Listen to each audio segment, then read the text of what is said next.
नमस्कार, स्वागत है आपका संवाद 365 देख रहे हैं आप। आपके साथ मैं हूं दिग्विजय सिंह चौहान।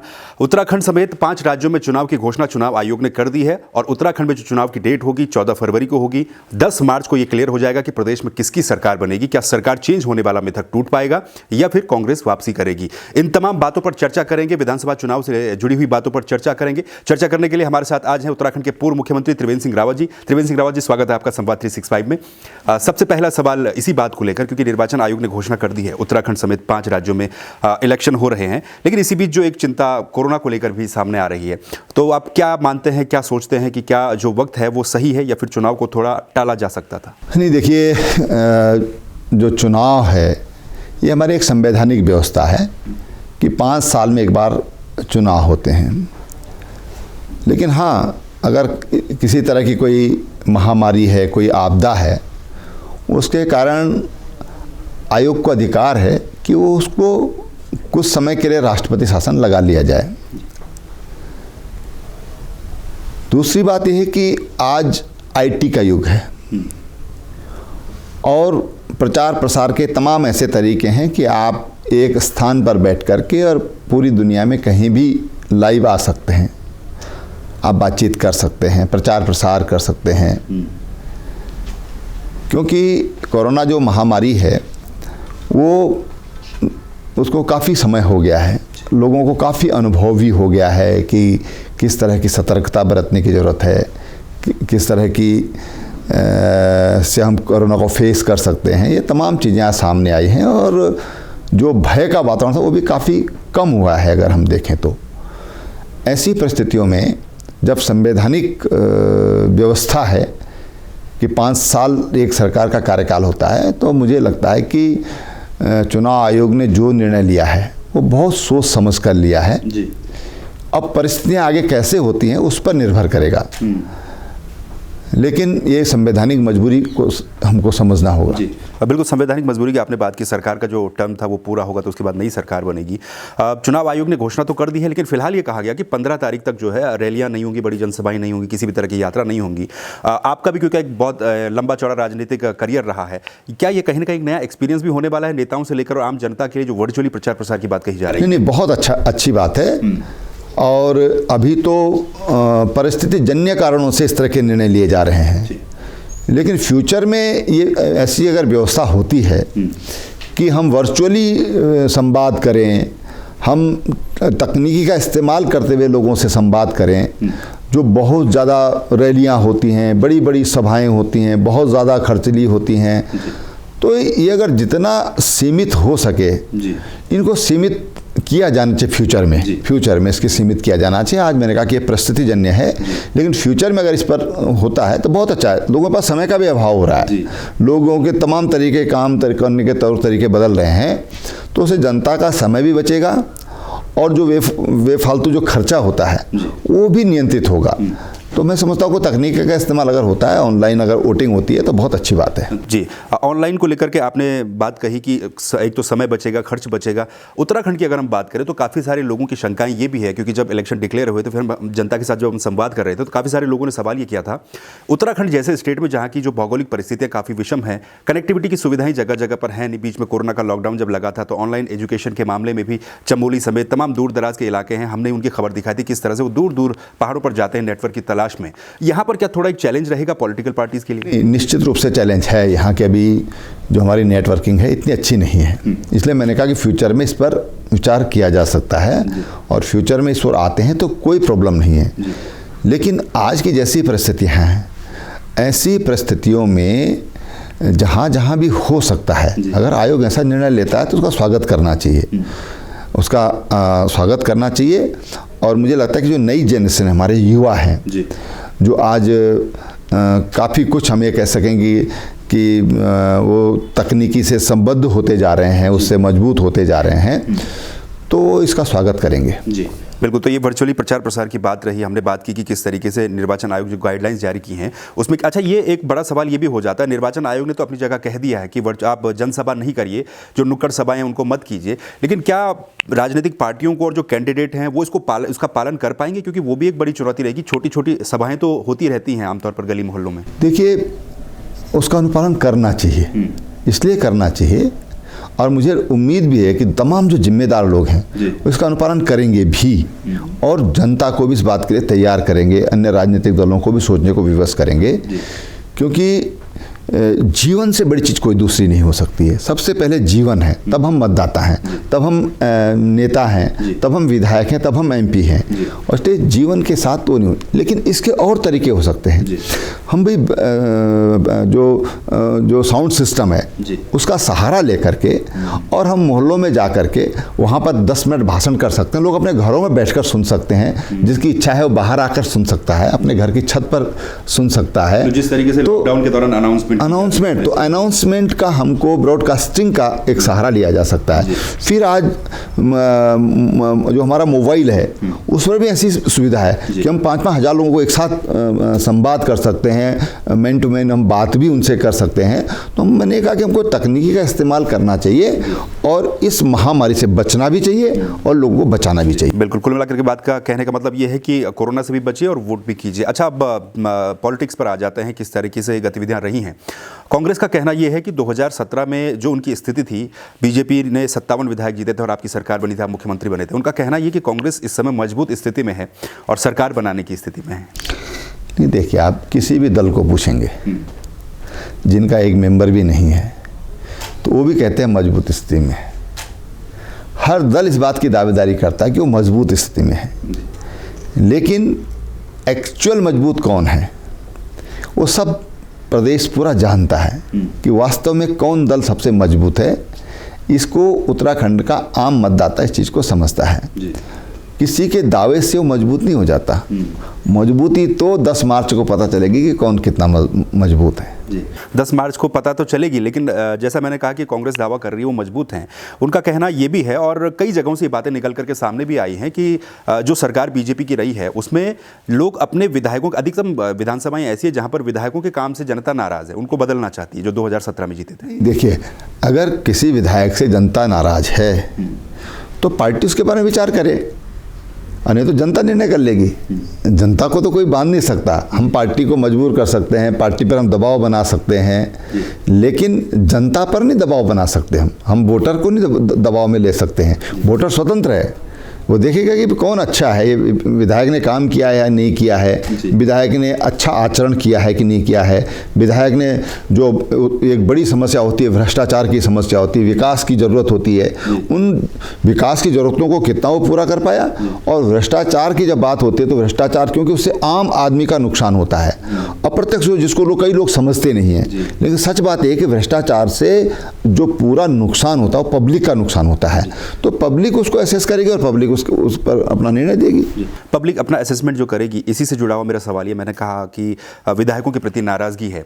अभी 2-3 दिन पहले उच्च शिक्षा मंत्री धन सिंह रावत जी का एक वीडियो भी सामने आया और गणेश गोदियाल ने उस पर अपनी प्रतिक्रिया भी दी है कि वो जनता से जब संबोधित कर रहे थे तो कह रहे थे कि मोदी जी को आपको वोट देना है, कमल के निशान को आपको वोट देना है। क्या ऐसा हो रहा है कि 2017 में जो मोदी जी के नाम पर वोट लेने की कोशिश की गई वो इस बार भी हो रहा है? गणेश गोदियाल जी का कहना यह है कि अपने अगर कुछ काम किया होता तो आपको ये कहने की जरूरत नहीं पड़ती। देखिए, अगर मोदी जी का नाम लिया जा रहा है, इसका मतलब बड़ा साफ है कि यहाँ की आम जनता, क्या जनप्रतिनिधि क्या होता है, वो जनता की भावनाओं का प्रतिबिंब होता है जनप्रतिनिधि के ऊपर। इसका मतलब उसको महसूस हो रहा है कि जनता मोदी जी को चाहती है, जनता मोदी जी को समर्थन देना चाहती है, और मोदी जी की पार्टी भारतीय जनता पार्टी है। तो अगर उनका नाम लेते हैं तो हमेशा लेते हैं। अब भाई, अब माना मैं कांग्रेस के लोगों से पूछना चाहता हूँ, आज इंदिरा जी नहीं है, आज पंडित जवाहरलाल नेहरू नहीं है, उनकी तस्वीरें क्यों लगाते हैं? राजीव गांधी नहीं है, राजीव गांधी की तस्वीरें क्यों लगाते हैं? तो ये बातें, बहस की बातें हो सकती हैं, लेकिन सच बात यह है कि जनप्रतिनिधि उस बात पर, उस आधार पर वोट मांगता है जिस पर उसको लगता है कि उसको वोट मिलेगा। तो मोदी जी प्रासंगिक हैं। मोदी जी ने उत्तराखंड के लिए बहुत कुछ किया है। मैं समझता हूँ कि किसी भी प्रधानमंत्री ने उत्तराखंड के बारे में सोचा होगा लेकिन किया नहीं। नरेंद्र भाई मोदी ने किया है, इसलिए मोदी हमारे लिए और जनता के लिए हमेशा आवश्यकता है। चलिए, मोदी जी को आपने आवश्यकता बताया है। जो सरकार बीजेपी की रही है उसमें सबसे लंबा कार्यकाल आपका ही रहा, आपने एक लंबे समय तक सरकार रन की है उत्तराखंड में। काम आप क्या मानते हैं कि ऐसे कौन से काम रह गए थे, मैं ये नहीं पूछूंगा कितने काम हुए हैं, ऐसे कौन से काम रह गए थे जो त्रिवेंद्र सिंह रावत जी के मन में अभी भी रहता है कि ये भी होना चाहिए था, इसको भी मुझे करना चाहिए था, वो छूट गया, ये छूट गया? देखिए, इच्छाएं बहुत होती हैं करने की, लेकिन एक किसी भी काम को करने के लिए धन की व्यवस्था होनी चाहिए और उसके अनुकूल ही तब हम कोई काम प्रारंभ कर सकते हैं, उनको पूरा कर सकते हैं। अब जैसे मेरी इच्छा थी कि देहरादून में सौंग बांध बने, वो प्रक्रिया में बन जाएगा, आने वाले समय बन जाएगा। टिहरी झील मेरा सपना था कि टिहरी एक डेस्टिनेशन के रूप में बने, उस पर भी 1200 करोड़ रुपए करीब अभी उस पर सैंक्शन हो गया है, वो भी काम चल रहा है, लेकिन पूरा नहीं हुआ है। गैरसैंण का मेरा सपना था कि गैरसैंण को हम ग्रीष्मकालीन राजधानी, तो उसको हमने बना दिया, लेकिन उसके लिए जो इंफ्रास्ट्रक्चर की ज़रूरत है वो अभी अधूरी है। उसको हमको जो ग्रीष्मकालीन राजधानी के लिए जो एक वहाँ पर तमाम तरह की जो अवस्थापना सुविधाएं चाहिए वो उनको भी पूरा करना अभी शेष है। हमारा सैन्य धाम है, ये सब चीज़ें प्रक्रिया में है। जमरानी बांध है, चौखुटिया में मैंने हवाई पट्टी के लिए 10 करोड़ रुपए की व्यवस्था की कि उसको ज़मीन एक्वायर करके और हम वहाँ पर एक हवाई पट्टी बने ताकि कुमाऊँ का पूरी तरह से ठीक से वहाँ पर भी कोई अच्छी हवाई पट्टी हो। वहाँ पर इतनी बड़ी संख्या में देसी विदेशी पर्यटक आते हैं। हम सब जानते हैं कि अल्मोड़ा कसार में बड़ी संख्या में विदेशी पर्यटक आते हैं, लेकिन वो बाई रोड आते हैं। अगर वो बाई एयर आना चाहें तो बाई एयर भी वहाँ पर आ सके, तो वहाँ भी पर्यटन का विकास हो सके। इस तरह की तमाम जो चीज़ें हैं वो हैं कि ये सब चीज़ें होनी चाहिए थी जो अभी अधूरी हैं। अच्छा रावत जी, आपने गैरसैंण को लेकर बात करी है, गैरसैंण को लेकर पहल भी की गई, आपने घोषणा भी की उसमें, लेकिन आज लोगों का कहना ये है कि गैरसैंण को लेकर सिर्फ पॉलिटिक्स होती है। जब वहाँ पर सत्र करवाने की बात आई तब वहाँ पर सत्र नहीं हो पाते हैं, वहाँ पर काम नहीं हो पाता है, इंफ्रास्ट्रक्चर और डेवलप कब तक होगा इसका कुछ पता नहीं है। तो गैरसैंण को लेकर बीजेपी का और आपका माइंडसेट क्या है? नहीं, देखिए, हमने गैरसैंण ग्रीष्मकालीन राजधानी की घोषणा नहीं की, उसको अधिसूचित है। आज उत्तराखंड की ग्रीष्मकालीन राजधानी गैरसैंण है जो अधिसूचित हो चुकी है, लेकिन उस पर तमाम जो काम प्रक्रिया में है, जैसे कर्णप्रयाग से गैरसैंण का दोहरा रास्ता बनना है, गैरसैंण से चौखुटिया आगे रामनगर तक डबल लेन सड़क बने, उसके लिए जो वहाँ पर जो लैंड एक्विजिशन का काम है वो होना है।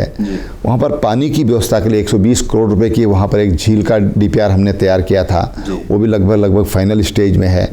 तो ये सारे काम वहाँ पर हों, वहाँ पर कोई IAS रैंक का ऑफिसर वहाँ पर बैठे जो कि वहाँ के पूरे जो डेवलपमेंट कैसा होना है, जो ग्रीष्मकालीन राजधानी क्षेत्र की हमने घोषणा की, क्योंकि जो गैरसैंण बहुत छोटी सी जगह है, तो हमको क्षेत्र की बात की कि उसको और चारों तरफ उसको विस्तारित करके और एक खूबसूरती तरीके से एक मास्टर प्लान के तहत वहाँ का डेवलपमेंट हो। ये चीज़ें हैं। और लोगों ने बोला कि हम राजधानी बनाएंगे, हम ग्रीष्मकालीन राजधानी बनाएंगे, ना बनाया किसी ने नहीं, हमने उसको बनाने का काम किया है। अच्छा, जैसे गैरसैंण पर बातें चलती है, बयानबाजी चलती है, इसी तरह की बयानबाजी केदारनाथ पर भी चल रही है। बीजेपी कहती है कि प्रधानमंत्री नरेंद्र मोदी के ड्रीम प्रोजेक्ट है, तमाम काम हुए हैं। कांग्रेस कहती है कि आपदा आई थी तो हरीश रावत जी वहाँ पर गए, उनके नेतृत्व में जो है काम वहाँ पर पुनर्निर्माण हुआ। और अब तो तीसरा दल आम आदमी पार्टी भी आई है, वो कर्नल कोठियाल कहते हैं कि असल में ग्राउंड लेवल पर काम करने वाले तो हम थे। अब कोई PWD वाले कहें कि हमने और उधर रोड बनाई है, ठीक है भाई, आप उसकी एक कार्यदायी संस्था हैं। कर्नल कोठियाल एक उस समय एक संस्थान के प्रिंसिपल थे, उनको वो काम दिया गया, तो वो कहे कि हमने बनाया क्या? फिर तो जो नीचे जो राजमिस्त्री हैं जिन्होंने पत्थर काटे वो बोलेंगे हमने बनाया। साहब, कोठियाल ने कहाँ बनाया या कर्नल कोठियाल ने कहाँ बनाया? तो कोई भी चीज़ होती है सरकार करती है। और जो वहाँ की इतना बड़ा बजट की जो व्यवस्था की गई, माननीय प्रधानमंत्री जी ने तमाम PSUs से मीटिंग बुला करके, और जो इतना बड़ा वहाँ पर खर्चा हुआ है, वहाँ पर एक जिंदल स्टील्स वाले हैं, सज्जन जिंदल, उन्होंने उसके लिए बहुत बड़ी रकम उन्होंने वहाँ पर अपने संसाधनों से उन्होंने वहाँ पर लगाई है। तो ये काम माननीय प्रधानमंत्री जी ने किया, उनका आशीर्वाद नहीं होता तो इतना जो PSUs के द्वारा जो इतना पैसा वहाँ पर आया, आज बद्रीनाथ जी के लिए भी 245 करोड़ रुपया, जिसमें से मेरे ख्याल से 219 करोड़ रुपया आ गया है, वो माननीय प्रधानमंत्री ने तमाम PSUs को बुला करके और कहा कि भाई इसका पुनर्निर्माण होना है। यमुनोत्री के लिए किया, गंगोत्री के लिए, हर उनके लिए कहा कि भाई आप एक धाम को आप एडॉप्ट कीजिए, वहाँ के विकास की जिम्मेदारी आप लीजिए। तो ये प्रधानमंत्री जी ने किया। और बाकी लोग अगर ऐसा बोलते हैं तो मैं समझता हूँ कि जनता सब समझती है। मैं ये तो नहीं बोलूँगा कि झूठ बोल रहे हैं, लेकिन जनता सब समझती है कि किसने किया। पॉलिटिक्स है और पॉलिटिक्स में क्रेडिट लेने की होड़ जो है वो लगी रहती है अक्सर। अच्छा, इस बार चुनाव को लेकर बात करें तो काफ़ी रोचक चुनाव इस बार के होने की उम्मीद है। काफ़ी सारे ऐसे प्रत्याशी भी हैं जो कि युवा भी हैं, अपनी अपनी विधानसभाओं में अपना अपना दावा ठोक रहे हैं। किस तरीके से देखते हैं इस पूरे घटनाक्रम को? देखिए, चुनाव लड़ने के लिए एक उम्र तय की गई है जी। और कोई भी उसके लिए अगर दावेदारी करता है जी। तो लोकतंत्र में उसका अधिकार है, उसका अधिकार है। कुछ लोग निर्दलीय होते हैं जी। या स्वतंत्र प्रत्याशी के रूप में लड़ते हैं जी। कुछ क्षेत्रीय दल होते हैं, कुछ राष्ट्रीय दल होते हैं। जो दल हैं, जो दलों से जुड़े हुए हैं, किसी विचारधारा से जुड़े हुए हैं, आइडियोलॉजी से जुड़े हुए हैं या आइडियोलॉजी के लिए काम करते हैं, तो उनको उनके ऊपर पार्टी होती है, पार्टी विचार करती है कि कौन प्रत्याशी होना चाहिए और पार्टी उनके बारे में निर्णय लेती है। उसका एक पार्लियामेंट्री बोर्ड है जो ये डिसाइड करता है कि भाई कौन उचित रहेगा। तमाम तरह के संतुलन दलों को देखने होते हैं जी। और जो निर्दलीय हैं उनको कोई संतुलन नहीं देखना, उनको चुनाव लड़ना है जी।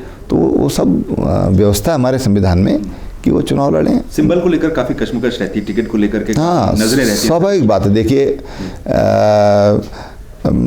कोई भी पार्टी है, नेशनल पार्टी है या क्षेत्रीय दल है, उनके अपने सिंबल हैं जिसको आम आदमी जानता है कि भाई ये आदमी नहीं भी देखा तो ये जानते हैं कि ये सिंबल जो है ये फला पार्टी का है। और कुछ लोग दल से जुड़े हुए होते हैं, उनको व्यक्ति से जुड़े हुए नहीं होते। तो जो दल से जुड़े लोग हैं वो चाहते हैं कि हमको सिंबल मिले ताकि हम उस सिंबल पे चुनाव लड़ सकें। जी। अच्छा, सिंबल की बात करें तो कब तक उम्मीद जताई जाए कि बीजेपी की तरफ से लिस्ट अपनी जाएगी? देखिए, बहुत जल्दी अब पार्लियामेंट्री बोर्ड बैठेगा। ये उत्तराखंड की जो हमारी पार्टी है उसको उसमें उन पर विचार किया जाएगा। वो पैनल बनाकर केंद्रीय जो हमारा पार्लियामेंट्री बोर्ड है उसको भेजेंगे और केंद्रीय पार्लियामेंट्री बोर्ड उसको डिसाइड करेगा। मुझे लगता है कि 21 तारीख से नॉमिनेशन है तो उससे पहले सब कुछ हो जाएगा। जी। अच्छा, नॉमिनेशन और टिकट की जब हम बात कर ही रहे हैं तो इसमें एक जो आधी आबादी प्रदेश की है जिसके लिए आप भी कई बार कहते हैं कि आपने काफ़ी काम किया महिलाओं के लिए, महिलाओं को लेकर क्या आप सोचते हैं बीजेपी की तरफ से कितनी संभावनाएं लगाई जाएं कि महिलाओं को टिकट वितरित किए जाएं? क्योंकि एक जो लीडरशिप वाली बात है वहाँ पर उनकी कितनी भागीदारी रहेगी ये भी निर्भर करता है कि टिकट कितनी महिलाओं को देगी। देखिए, भारतीय जनता पार्टी ही ऐसी पार्टी है जिसने सर्वाधिक महिलाओं को टिकट दिए हैं और जिनके सर्वाधिक विधायक भी रहे हैं। पिछली बार भी 5 टिकट भारतीय जनता पार्टी ने महिलाओं को दिए थे और कांग्रेस ने एक ही को महिला को टिकट दिया था। जी। भारतीय जनता पार्टी के 5 में से 4 जीत कर आए, एक थोड़ा सा वोटों से रह गई। इसलिए भारतीय जनता पार्टी ने हमेशा महिलाओं की चिंता की है, आधी आबादी की चिंता की है। जी। क्योंकि अभी कोई इस तरह के आरक्षण की व्यवस्था नहीं है या अनिवार्यता नहीं है। अब हमने उत्तराखंड में जी। पंचायत चुनाव में महिलाओं के लिए 50% की व्यवस्था हमने की। जी। 33% की, और आज महिलाएं वहाँ पर जीत कर आ रही हैं। 33% से ज़्यादा आ रही हैं। ऐसी लोकल बॉडीज़ में, स्थानीय निकाय में, वहाँ पर भी की, उससे भी ज़्यादा महिलाएं जीत कर आ रही हैं।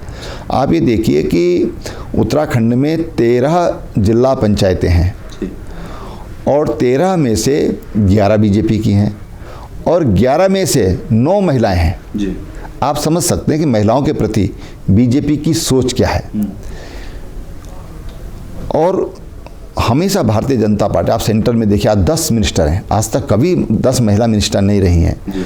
तो पार्टी की सोच क्या है, मैं समझता हूं कि लोग समझते हैं। लोगों को अगर जो नहीं समझते हैं तो उनको देखना चाहिए कि सेंटर में कितने हैं, राज्य में कितने हैं, कितनों को किस पार्टी ने टिकट दिया और कितने उसमें से जीत कर आए हैं। तो ये सब आंकड़े जनता के सामने हैं। अच्छा, चुनाव में बीजेपी अपने कामकाज को लेकर के जाएगी, प्रदेश सरकार के कामकाज को लेकर के जाएगी। क्या ऐसा नहीं लगता है कि जो 2 बाद में मुख्यमंत्री बदले गए उनमें काफ़ी कम समय उनको मिला होगा? अगर कंटिन्यू आप ही मुख्यमंत्री रहते तो और बेहतर तरीके से काम होगा? निश्चित रूप से उनको कम समय मिला है, लेकिन कम समय में उन्होंने बेहतर काम किए हैं और बेहतर करने का प्रयास किया है। क्योंकि कोई भी काम है तो उसको एक प्रक्रिया है उसकी, किसी में 45 दिन लगता है, किसी में 50 दिन लगता है, किसी में 2 महीने लगते हैं, और कुछ काम जैसे वन अधिनियम से संबंधित कुछ मसले हैं, एनजीटी से कुछ मसले हैं। अब प्रधानमंत्री जी का ड्रीम प्रोजेक्ट ऑल उदर रोड का, और आज 6-7 साल लग गया उसको क्लियर होने में। तो कई चीज़ें ऐसी हैं कि जो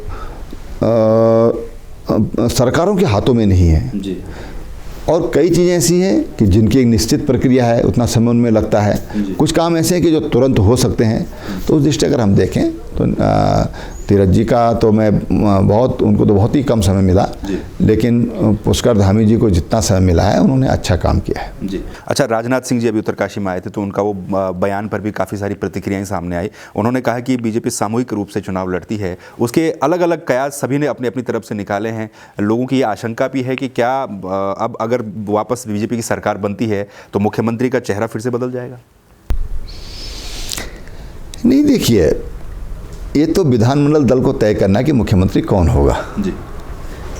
विधायक चुनकर आएंगे, वो उनकी मीटिंग होगी, वो तय करेंगे कि किसको उनको अपना नेता चुनना है। तो ये सारी बातें 10 मार्च के बाद की बातें हैं। जी। भारतीय जनता पार्टी हमारे मुख्यमंत्री पुष्कर सिंह धामी के नेतृत्व में चुनाव लड़ रही है। जी। और अगला मुख्यमंत्री कौन होगा वो डिक्लेयर पहले कभी डिक्लेयर नहीं होता। जी। वो विधानमंडल दल उसको तय करता है। विधानमंडल दल की बैठक होगी और वहाँ पर निर्णय होगा, या फिर हाईकमान जो निर्णय लेगा उसको सब स्वीकार करेंगे। जी। अच्छा, कांग्रेस में भी यही स्थिति दिख रही है। वहाँ पर भी हरीश रावत नाराज़ हो गए थे। उनके समर्थक चाह रहे थे कि मुख्यमंत्री पद का चेहरा उन्हें घोषित किया जाए, और आपकी दोनों की प्रतिक्रियाएं एक दूसरे पर लगातार देखने को भी मिली हैं। वहाँ पर भी यही कह रहे हैं कि चुनाव के बाद जो भी होगा उसको डिसाइड किया जाएगा। उसको किस तरह? देखिए, अगर लोकतांत्रिक व्यवस्था अगर हम देखें जी, तो उसमें तो यही है। ये जरूर है कि कई बार जो राजनीतिक दल हैं उनको लगता है कि ये चेहरा वोट कैचर है, जी, तो डिक्लेयर करते हैं। जी।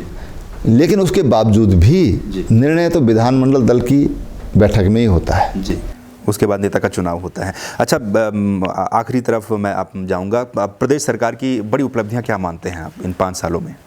देखिए, प्रदेश सरकार ने हर क्षेत्र में बेहतर काम किया है। जी। अगर काम का आधार अगर हम लोग मानते हैं, जी, चाहे सड़कों का हो, आज सड़कों का जाल बिछा है। बहुत कम गांव ऐसे हैं, बहुत कम गांव सभाएं तो कोई है ही नहीं, जो मजरे हैं। जी। बहुत कम ऐसे कि जहां पर आज सड़क नहीं है। रिकॉर्ड पुलों का निर्माण किया गया। पानी हो, आज 1 रुपये में पानी का कनेक्शन दिया जा रहा है, और आज से 5 साल पहले जी, जो पानी के कनेक्शन लाख से कम थे, आज वो 7 लाख कनेक्शन उसको क्रॉस कर दिया है। हो सकता है अब तक 7.5 लाख हो गए हों, या 8 लाख भी हो सकते हैं। 14,56,000 रूरल कनेक्शन है होने हैं। बहुत तेज़ी से पानी के कनेक्शन का काम किया, हर घर तक बिजली पहुंचाने का काम किया है। शिक्षा के क्षेत्र में देखें तो एनसीईआरटी की बुक्स लागू की हैं, शिक्षकों की भर्ती हुई है, विद्यालयों के भवन बने हैं, लैब्स दी गई हैं, स्मार्ट क्लासेस दी गई हैं, वर्चुअल क्लासेस दी गई हैं। तमाम तरह की जो युवाओं के लिए ज़रूरतें हैं, जो विद्यालयों के लिए जो ज़रूरतें हैं, उनको पूरा करने का काम किया गया है। हेल्थ के क्षेत्र में आयुष्मान भारत जैसी योजना, अटल आयुष्मान उत्तराखंड जैसी योजना, जिसकी पूरा उत्तराखंड कवर होता है, हर परिवार 5 लाख के स्वास्थ्य सुरक्षा की गारंटी जो राज्य सरकार ने दी है, वो काम किया है। 3 मेडिकल कॉलेज यहाँ पर बने हैं। तमाम फैकल्टी मेडिकल कॉलेज में परमानेंट फैकल्टी, आपको ताज्जुब होगा कि इससे पहले परमानेंट फैकल्टी थी ही नहीं, तो परमानेंट फैकल्टी यहाँ पर भर्ती की गई। 200 से अधिक जांचें आज बिना पैसे की हो रही हैं। कोरोना काल में जिस तरह से सरकार ने बहुत बेहतर काम किया, लोगों के जीवन को बचाने का काम किया। आपातकालीन सेवा के लिए 271 आपातकालीन वाहन एक साथ एक मुश्त खरीदे गए, जिनमें 40 जो हैं एडवांस सुविधाओं से लैस हैं, जिनमें वेंटिलेटर तक की सुविधा है। तो तमाम काम महिलाओं के लिए, किसानों के लिए जो इंटरेस्ट फ्री लोन उत्तराखंड सरकार दे रही है 5 लाख रुपए तक का, गन्ना किसानों का 20 सालों में या 17-18 सालों में ये कह सकते हैं कि पहली बार उसके लिए बजटीय प्रावधान कर उनको फसल के साथ ही उनको पैसा दे दिया जाता है। धान और गेहूं की खरीद ऑनलाइन हो रही है, 24 घंटे के अंदर और अधिकतम 7 दिनों के अंदर उनका भुगतान हो रहा है।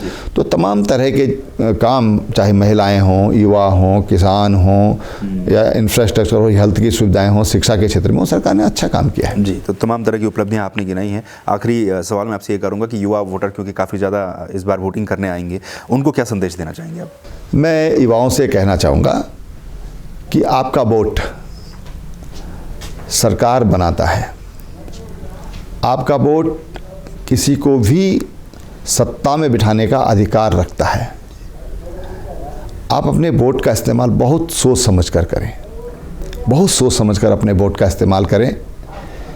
सोच समझ कर अपना जनप्रतिनिधि चुनें जो आपके लिए कल पछतावा ना बने, कल वो आपकी चिंता करे, आपकी अपेक्षाओं पर खरा उतरने का प्रयास करे।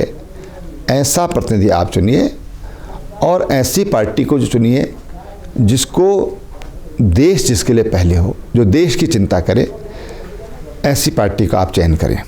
जी, चलिए, बहुत बहुत शुक्रिया त्रिवेंद्र सिंह रावत जी हम बातचीत करने के लिए। तो ये थे उत्तराखंड के पूर्व मुख्यमंत्री त्रिवेंद्र सिंह रावत जी, जिनसे हमने बातचीत की, चर्चा की चुनाव को लेकर। तो 14 फरवरी को वो दिन होगा जिस दिन ये डिसाइड हो जाएगा कि जनता का समर्थन किसके लिए, और 10 मार्च को उसके नतीजे सामने आएंगे। फिलहाल के लिए बस इतना ही। आप देखते रहिए संवाद 365। नमस्कार।